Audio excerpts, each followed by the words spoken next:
નર્મદા સરદાર સરોવર ડેમમાં મોટા પ્રમાણમાં પાણીની આવક થતા પાવર હાઉસ ધમધમી ઉઠ્યા છે। રિવરબેડ પાવર હાઉસના તમામ 6 યુનિટ શરૂ થતા નદીમાં પાણી છોડવામાં આવ્યું।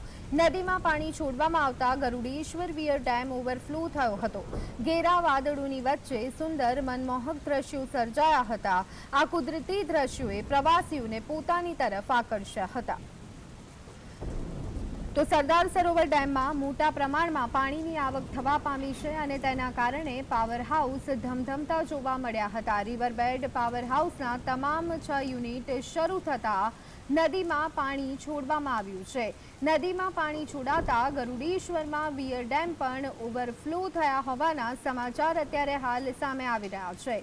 તો સરદાર સરોવર ડેમમાં મોટા પ્રમાણમાં પાણીની આવક થવા પામી હોવાનું જાણવા મળી રહ્યું છે। આ જ સંદર્ભે વધુ વિગત મેળવી લઈએ। સંવાદદાતા રફીક અમારી સાથે જોડાઈ ગયા છે।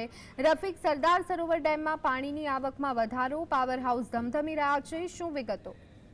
જે આપણે જાણ્યું કે નર્મદા ડેમની જળ સપાટી વધી રહી છે, ત્યારે મહત્વની બાબત એ છે કે નર્મદા ડેમમાં પાણીની આવક વધતા રિવરબેડ પાવર હાઉસના 100 ટર્બાઇન ચાલુ કરવામાં આવ્યા છે અને નર્મદા નદીમાં પાણી છોડાઈ રહ્યું છે। એટલે નર્મદા નદીમાં જે પાણીનો પ્રવાહ છે તે વધી રહ્યો છે। સાથે સાથે કેનાલ હેડ પાવર હાઉસના પણ ટર્બાઇન ચાલુ કરવામાં આવ્યા છે અને તેના કારણે તે પાણી પણ કેનાલમાં જે તળાવો છે તેમાં ભરાશે।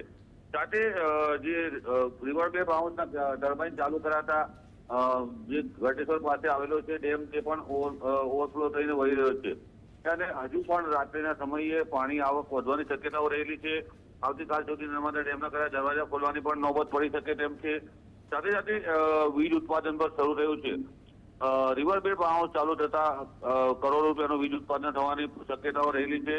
સાથે નદીમાં પાણી છોડાતા નીચાણવાળા વિસ્તારો જે છે તેઓને પણ તંત્ર દ્વારા નદી કિનારે ના જવા માટે સૂચના આપી છે। નર્મદા નદીની જળ સપાટી ધીમે ધીમે વધી રહી છે।